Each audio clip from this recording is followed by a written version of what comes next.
One thing I can say is that when I moved here, I didn't realize just how many, like, weird cryptid and, like, ghost type stories there are around here. Yeah. And, yeah, like, more so than at least the central, like, Valley of California. Mm-hmm. Like, it seems like even just, like, personal stories everybody has, like, just, like, weird stories about houses they grew up in. Yeah. Like, even just, like, in this immediate area. Yeah. So. Well, because we also have, like, way more houses that are, like, actually from, like, the 1800s and, like, 1900s. Like, Donovan and I just looked at that house where I was like, this literally was built in 1900. So, like, the house didn't feel weird, but I was like, I wonder if prolonged experience might make it feel, because, like, that whole area out there, kind of like by Orlando, by the border too, was also like very rural. A lot of old families like have been there for long periods of so time. Much history. Yeah, so like I feel like Adams, like top part of Springfield, White House, Orlando, all that is like kind of feels the same. Where it's like, oh, these families have been out here for generations and probably buried their family on this land, like in the backyard somewhere. And like I know one thing that we were talking about before was that, like, bodies of water, and then just like even the types of materials that all the houses are built of, like there's a lot of brick so and like stone. if anyone's familiar with like the stone tape theory, is that basically there's this theory that like natural materials like stone and water and what else? I mean, probably I would say like, even just like certain types of clays and things. Yeah, like there's tons of clay in the soil out here. And like they basically hold energy, and it kind of like paranormal experiences are in that theory thought to be like more of a playback of experiences or like events that have happened. And that's what people see when they see like certain like patterns or hear things. And like just like kind of off the top of my head, you gotta think too, like there's also a lot of old like trees and stuff like that, and like not all cultures, but I know at least like in Irish and some Celtic cultures, like trees hold a lot of significance. And I mean also you can see when you cut a tree in half, like it'll record like all the weird events that have happened, just because like the tree reacts differently to like poor weather and like all these other things. So like I gotta imagine, like, potentially even, like, a centuries-old tree is probably gonna have, like, some weird energy stored in it somewhere, because it's still, like, a living, organic thing that kind of records time. Yeah. So, like, you got a lot of combination just old shit out here. Yeah, and, like, so much water around here, like... Yeah, there are so many just rivers that fork off into smaller rivers. Just, and... like, little ponds and things on...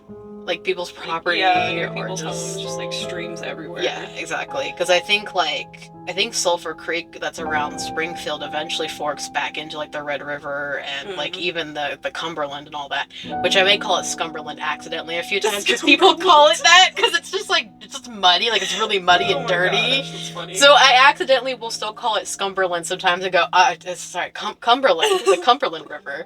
Because it's literally what Donovan calls it. He always calls it the Scumberland. And I mean, and there's stories about there being like buses and just like weird shit in that river because it's so deep.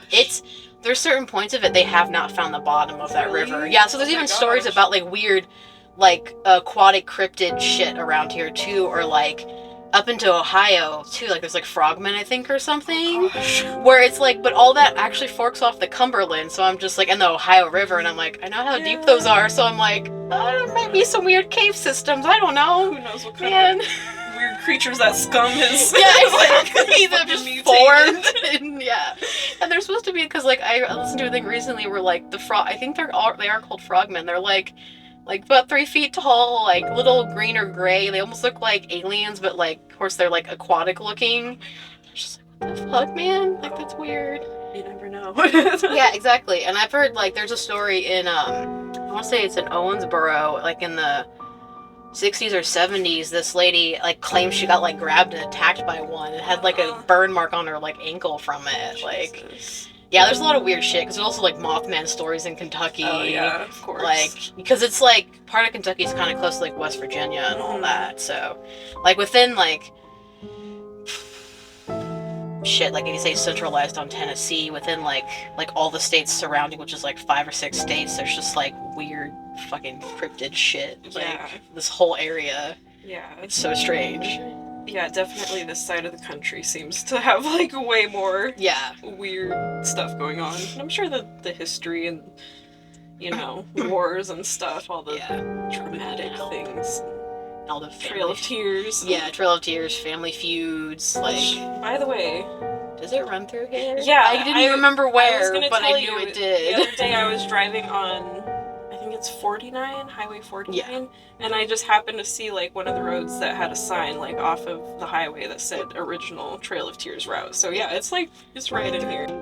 Definitely, I know, like with the Bell Witch, there's like supposedly just like instances of her or them being like other places. Yeah, multiple places at once, and just like kind of branching out away from Adams, Tennessee. This whole area just like blames the Bell Witch for like so many random little things. Yeah, like really anything weird happening. It has to be the Bell Witch. In 1750, John Bell Sr. was born in Halifax, North Carolina. He spent the first decade or so of his life working as an apprentice barrel maker.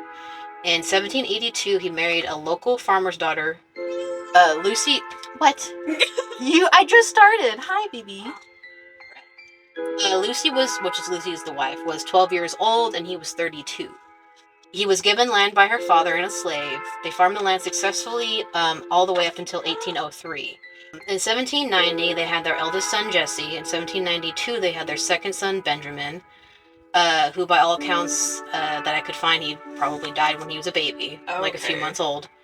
In 1793, they had their third son, John Jr. I don't know why the third one was John Jr., by the way. I think that's weird. You wait till the third son to name him John Jr., but their favorite. Apparently, I guess he was. He was the ghost's favorite, too. Oh, okay. So I was like, all right. He was a special one. Yeah, apparently. And then the fourth son was named Drury, but I would just rather say Drew, because Drury is fucking a weird-ass name. Yeah, that's... But Drew was born in 1796. Their oldest daughter, Esther, in the 1800. Then the one I told you about, Zodak.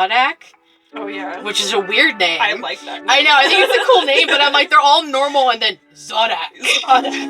It's either Zodak or Zodok, because I think they switch the O and the A sometimes in the spelling in his name, and he was born in 1803, which they don't ever really mention him, so I just randomly found his name and was like, what the fuck? So he was born right before they left. They left in the winter of 1803 by wagon and arrived in Adams probably sometime around 1804. Once they were there, they purchased a 320-acre farm, and within the next few years, they had 3 more kids, Betsy in 1803, Richard in 1811, and Joel in 1813. They lived a fairly peaceful life besides the harassment from their local, eclectic neighbor, Kate Batts. They had a peaceful life until 1817. And then that year, John Sr. claimed to see a rabbit-headed black dog running through their fields. He shot at it and it ran off. Not long after, Drew claimed to see an abnormally large black bird. Same thing, he approached it and it flew off. Betsy also claimed to see a girl in a green dress hanging from limbs in a tree, while their slave Dean claimed to have been followed by a 2-headed black dog that turned him into a mule and split his skull in 2. What? Yes, that was the weirdest one. He reportedly had a scar all the way down his forehead. Really? From something. And the thing who is, was that? Their slave Dean. Oh.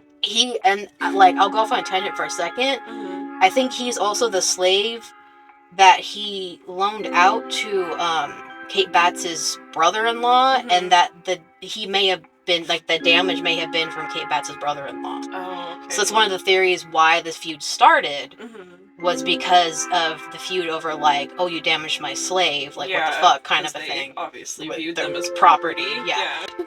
And then this all started in 1817, like, once the feud or harassment started with Kate Batts? Yep. Okay. Yep. All around the same time. All right. Just not long after that, they began hearing weird noises at night, rattling chains, disembodied dog fights, knocking and gulping and choking noises. Around this time, John Bell Sr. began experiencing seizures and paralysis, including facial paralysis and tongue swelling. Soon the haunting intensified. Sheets were pulled off the children while they slept, as well as them being physically assaulted, slapped, pinched, scratched, and hair pulling, though most of the physical torture was focused on Betsy. This went on for years until John Bell Sr. finally confided in their neighbor, John Johnson. Johnson decided to stay the night to determine whether he could also experience the phenomenon. Of course, he was spooked that night, and quickly the word spread. People traveled for miles around to get a chance to witness the spirit.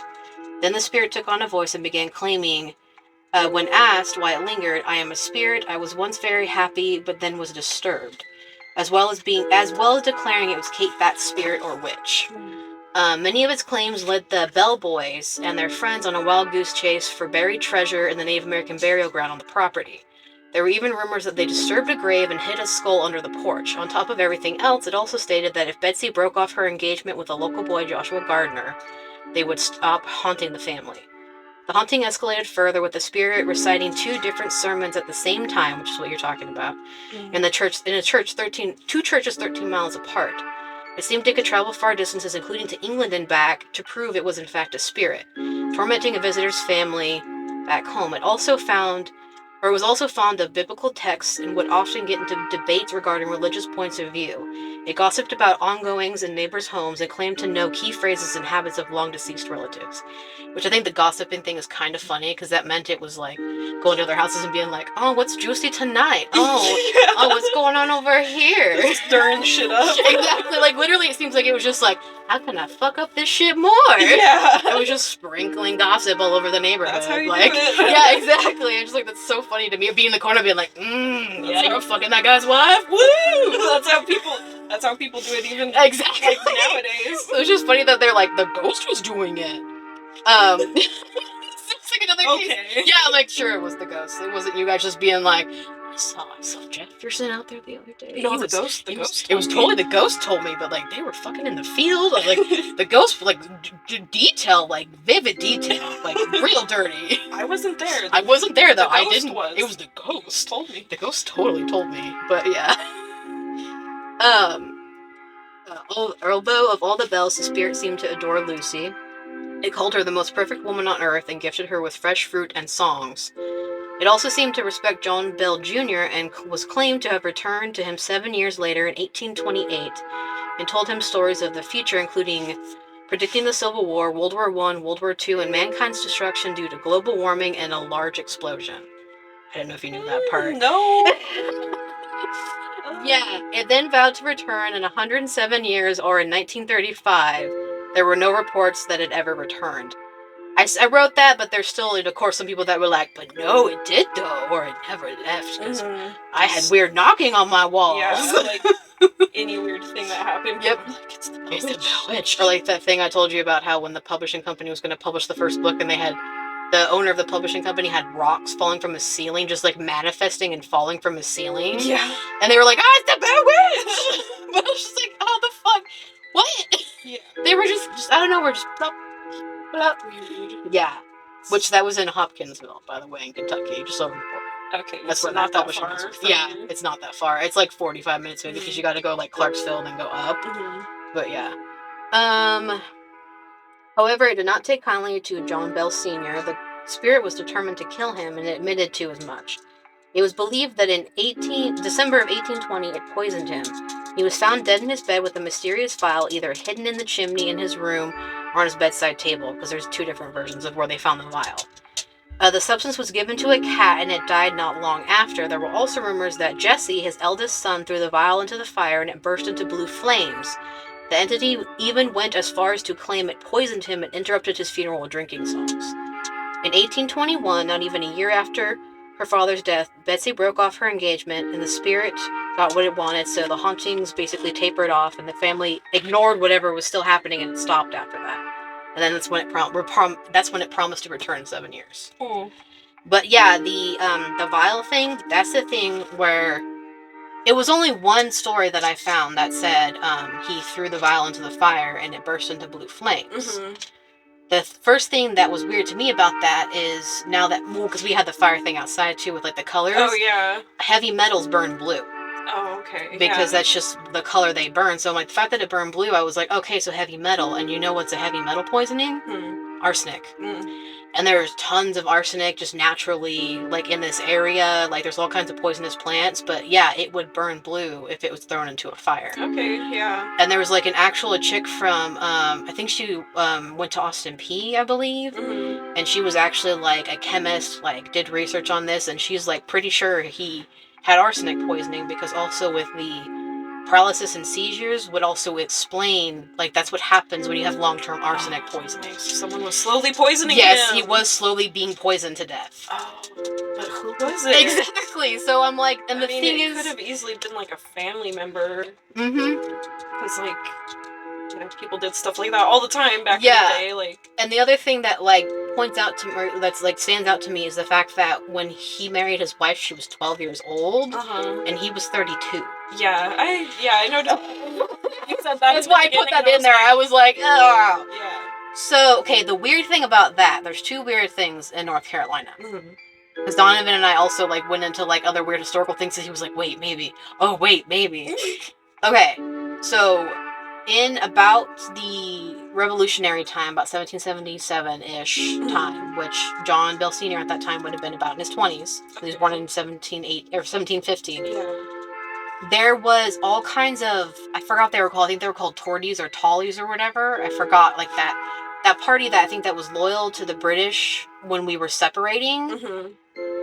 They actually were like almost a gang in the area, like around Halifax and like that part of North Carolina. And they were actually like, not I wouldn't say pillaging, but they were like attacking towns and like attacking people and like raping women and stuff like that. And they were literally like a gang in the area, to the point where like the military had to come in and be like, whoa, calm the fuck down. Like, what is happening here? So Donovan was thinking, like, because it's weird that, like, the whole thing of, like, him marrying the 12-year-old daughter, it's a local farmer's daughter, then being given land and a slave is, like, kind of weird. Because, like, also, that's kind of late to get married in life in, say, the 1700s. Usually people would get married about in their 20s or even earlier sometimes. And then, like, I know, like, people gave dowries, but, like, he only was, like, an apprentice barrel maker for, like, decades of his life. And never got past that point. So it's, like, it was weird. It was, like, a weird circumstance. So Donovan was, like, maybe he was kind of involved with, like, the gangs of the area. And he kind of strong-armed Lucy's dad into, like, almost like threatening him to give him land and let him marry his daughter, essentially. Which, like, that's all speculation, of course. But, like, it's a weird, like, to see, like, oh shit, there were, like, political gangs in this area about the time he would have been in his early 20s. Yeah. And then, like, he kind of, like, just didn't get married at that time. I'm like, that's a little weird. Slightly weird. Yeah, like, he could have very well just had, like, I don't know, people, like a mob, basically, like, threatening him. Like, if you don't do these things for me, like, I'm gonna have my friends visit you. Yeah, exactly. And on top of that, it's like he worked technically in the alcohol industry, and a lot of times alcohol industry is like a front for gangs, because it's like an easy way to make quick money and to be able to import and export things and not make it suspicious. Right. So, like, all those weird things. And then on top of that, which this blew my mind when I found it out, because nowhere ever in this tale is it explained where Kate Batts came from, really, or like how she was connected to all this, besides she hated John Bell Sr. Yeah, they just don't, like, talk about started, like, a feud. Yeah, and like I said, like, the slave thing could have been a catalyst. The other thing I found out, which I seriously do not understand why this doesn't come up ever when anybody talks about this story. She was the niece of Lucy. She was technically John Bell Sr.'s niece, too. Oh. Yeah. And they just... No one talks about that. They didn't have any, like, history on them, like, from when they were younger? It took me forever to find anything, and the only reason I made that connection was because Lucy's father's name was John, and then Kate Batts' father's name was John, and they both were from North Carolina. So I was like, okay, there has to be something here. Why can I not find anything on Kate Batts? That's why, like, I found out her birth name was Catherine. Yeah. Was it Catherine? Or it was Mary Catherine, I believe. I think Catherine was her middle name, but she went by Kate. And, of course, Batts is not her. It's not her maiden name, because she was married. But, yeah, Mary Catherine, quote, Batts. But her maiden last name would have been Williams, because that's Lucy's last name. Essentially, Lucy's... Yeah, she's her aunt. So, like, Lucy's brother is Kate Batts' father. Like, and it's, like, it's weird. Like, the ages are weird. But, like, I literally only found that out because I found, like, from the Robeson County Historical Society, they had, like, a document that said, like, listed people that had moved to the area about the same time, and I found her birth name, Mary Catherine Williams. Yeah. And then made the connection that, like, oh, here's the ages, like, this is about the right age, because she was, like, I think 20 years younger than John Sr., like, John Bell Sr. So, yeah, like, that's another thing that's weird to me is, like, okay, Lucy was 12. Kate Batts was actually probably around the same age as Lucy, I would assume, because the way the dates match up, because I still can't find, like, a birth date for Kate, but the fact that, like, they seemed like they were similar ages, and, like, her her brother was the dad, it just, like, it makes sense that they probably were around the same age. Yeah. So, like, how would you feel if your aunt was married off to a dude who was 32 years old and then dragged halfway across the country? Because the other thing that's weird is that the spirit liked Lucy. It adored her on top of everything else. So I'm like, and there could also be a certain amount of jealousy there too, because if Kate's father was the eldest son, which it looked like he was because there were only 2 children, it was Lucy and her dad. Yeah. That land that was given to John Sr. should have gone to Kate's father.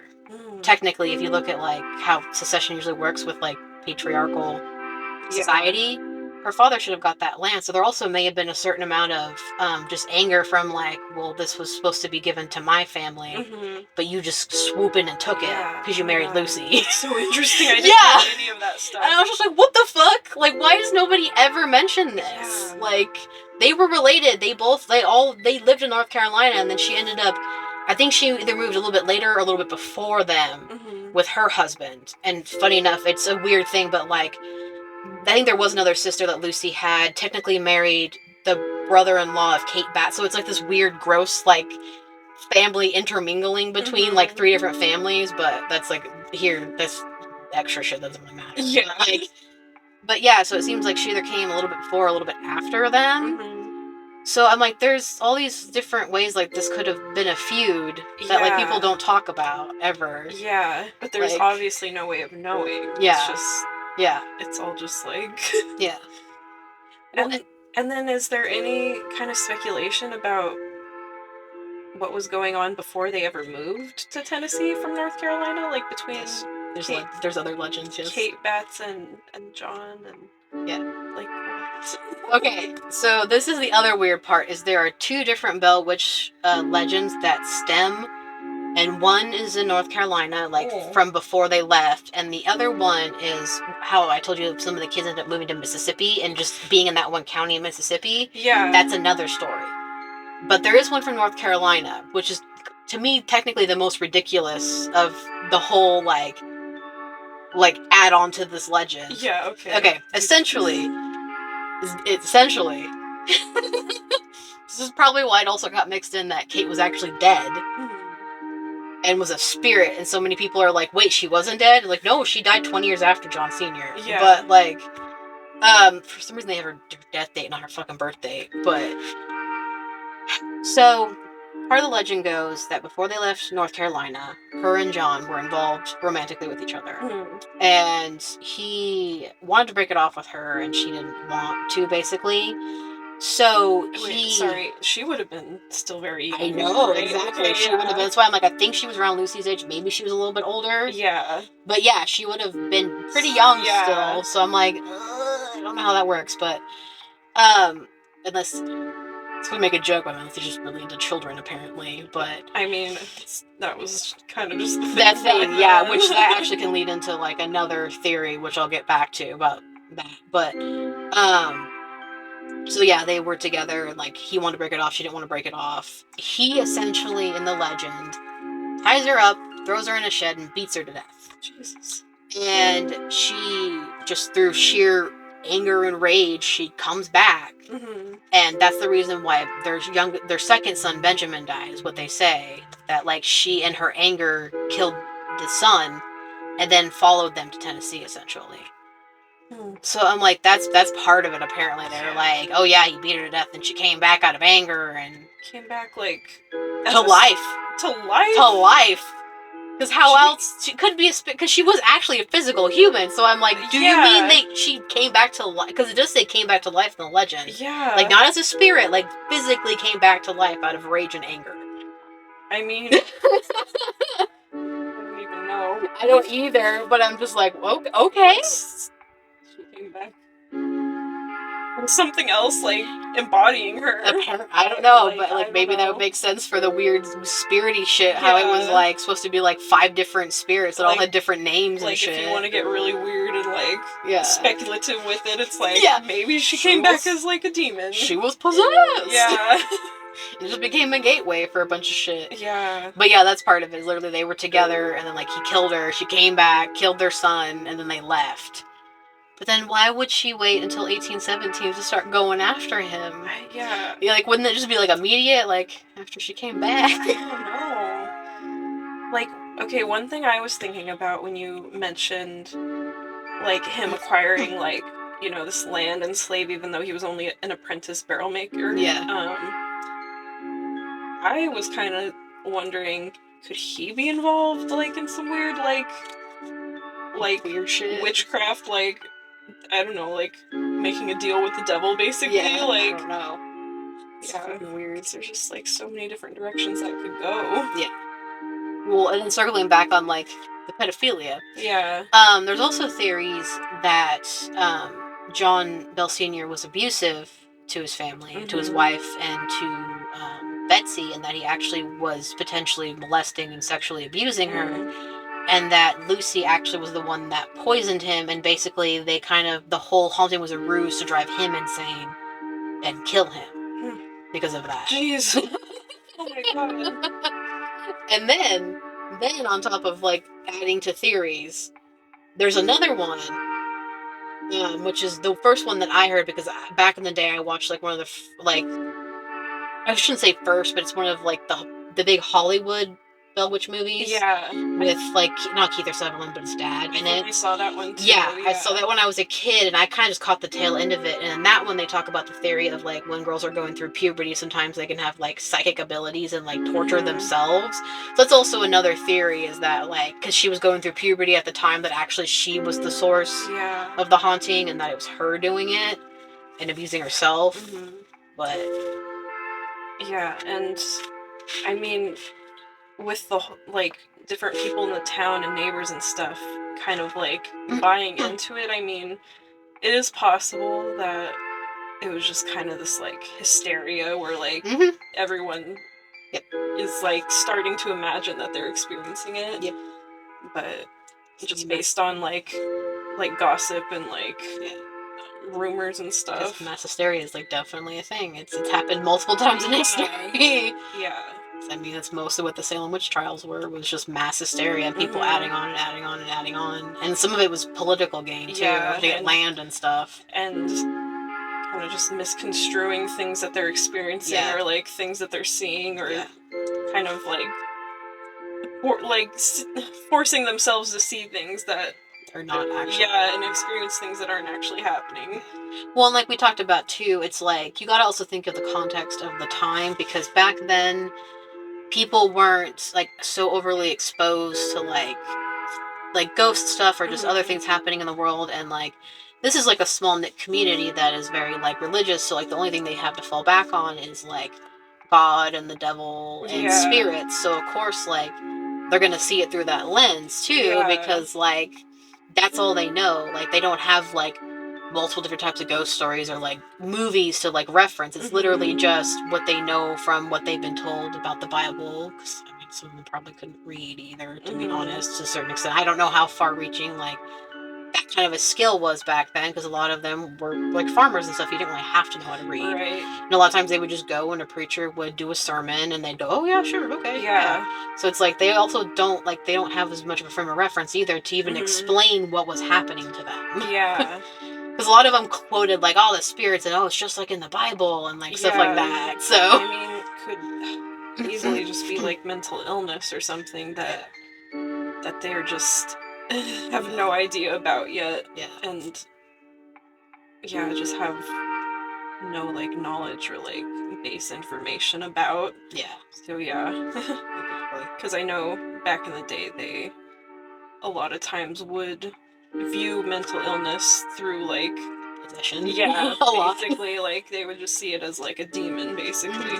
Yep. instead of like something that's actually happening in the mind and is like manifesting outward. Exactly. And they ended up just torturing someone to death because like they were just convinced they got the demons out of them. Yeah. So, yeah, and there's actually a decent amount of stuff that happened like later to like the other kids, which actually I forgot to print that out. But it seemed like it was more focused on the three eldest boys had just like a few weird things happen. Actually, one of them, I think it was Zodak, he actually ended up dying like at 23 of yellow fever. Then both Esther and Betsy, I think I told you, they ended up having trouble conceiving and having kids. Like, I think Esther had something like 8 to 12 kids, but only like half of them survived and like made it to adulthood.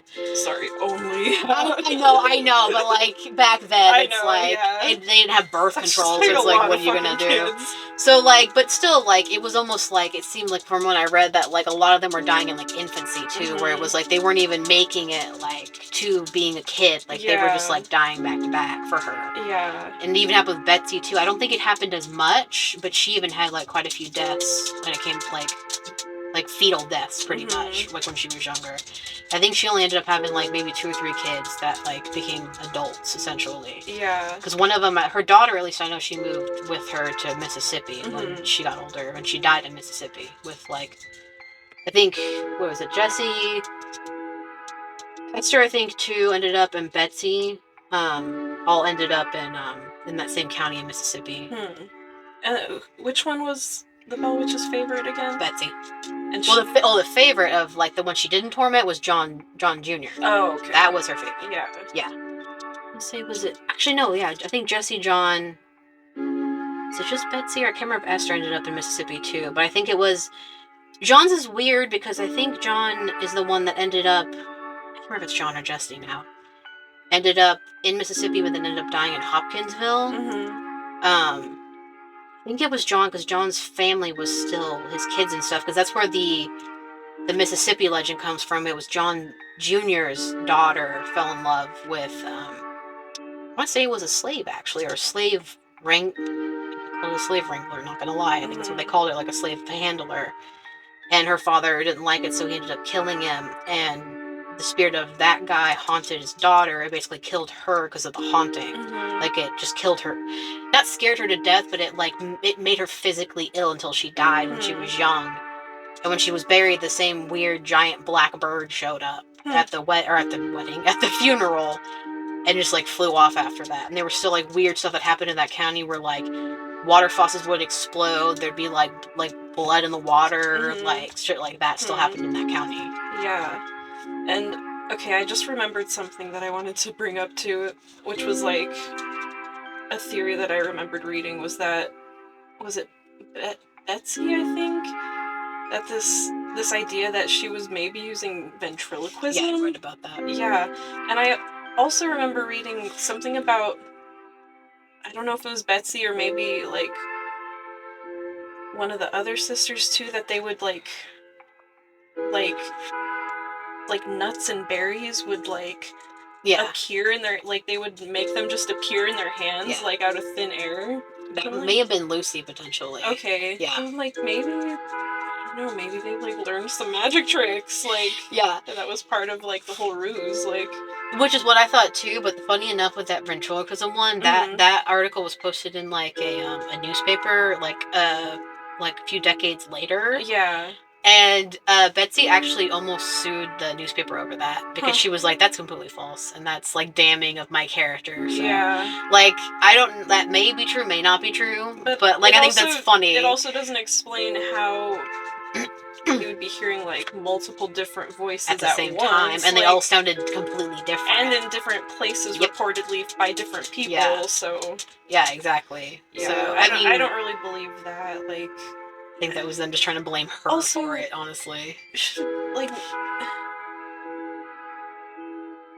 I don't know, like, how well,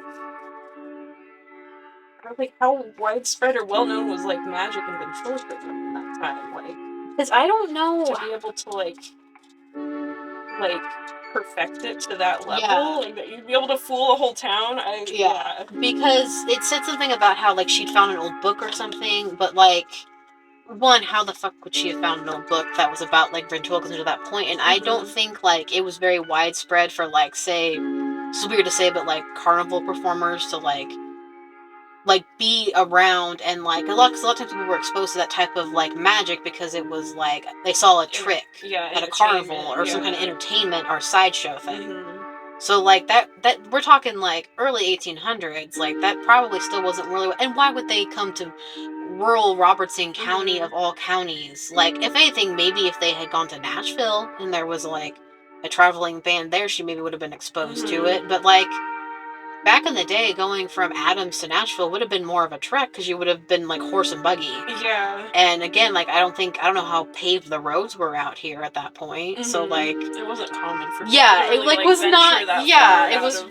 really not common for people to leave like their little town area or like go out on the town. Like that wasn't a thing yet. Like not until basically we had cars that people start doing that because they could actually like go farther. Yeah. And not worry about like, oh, I gotta feed the horse. The horse can only go so fast. Like yeah. So like that idea is interesting because it would fall into the whole like maybe they were trying to drive John Sr. insane. Yeah.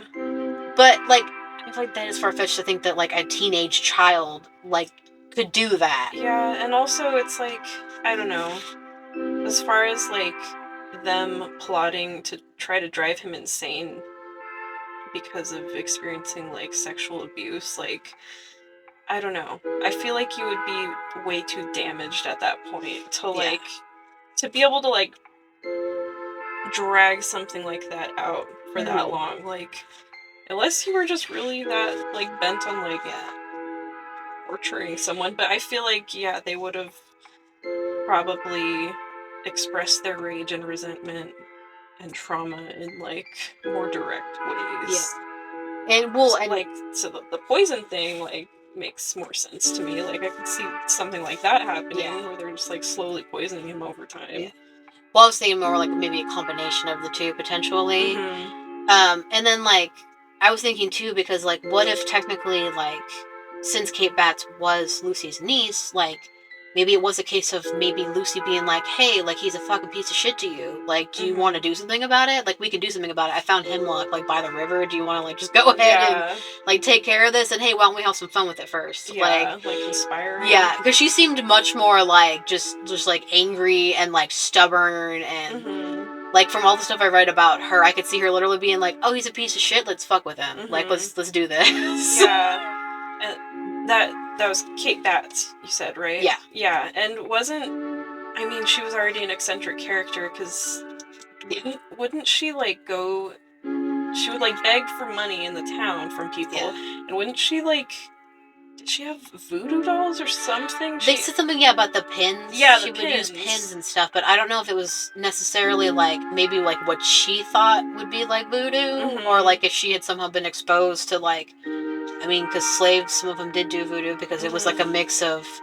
cultural, like, ritual stuff that they brought over and like combined in black magic and various stuff, and even white magic stuff, but, like, she could have picked it up from someone or just seen them doing it and went, oh, okay, that's how you fuck with someone. Yeah. So, it could have been that, too. She obviously had, like, what's the word, yeah, like, she probably had some kind of thing going on. Yeah, a little bit of a, like, dark side. Yeah, because it also said, like, she may have also been, like, kind of stressed out because, like, of course, back in that time, like, women didn't really work or they weren't, like, allowed to. And her husband had been, I almost said damaged at work. That's not, like, how you put that. But had been injured at work and had, like, a head trauma and couldn't work anymore. So it was, like, put on her shoulders to, like, financially provide for the family. But, like, as a woman back then, you only have, like, so many options. Yeah, especially if you're, like, older at that point. Yeah, and, like, I think she would have been very skilled. Yeah, I think she would have been, like, middle-aged by that point. Yeah. So that would have been a lot harder for her to make ends meet, which I just had a theory pop into my head. If she did know some magic stuff, that may have also been how she made ends meet. She may have, like, people paid her to do things for them because that's something that people do. Yeah, like cast spells. Yeah, or, like curse exactly. people. Exactly. Yeah, people still do that. Yeah. To this day, they'll pay. And it's still a thing too with like rural areas too, where you have like I think it's called like mountain magic too, where it's like people who live up in the mountains, like they have their stuff they passed on through generations, and you just go up there and you have them take care of business for you, essentially. Like, I don't like this person. Yeah, exactly. So that may have also been because like I never saw like anywhere where it said like how she made ends meet. It just said she had to make ends meet. Yeah, so I'm and like, I was about to ask that, like, because obviously they would have to make money somehow. Yeah. And I think they did have a farm too, but like I don't know how big it was. I mean, obviously, if they were renting slaves, they didn't have any of their own. So, like, she probably had to get out there and physically do the work herself, or have the kids do it. Cause she had a couple kids. I don't remember how many, but she had a few. Yeah.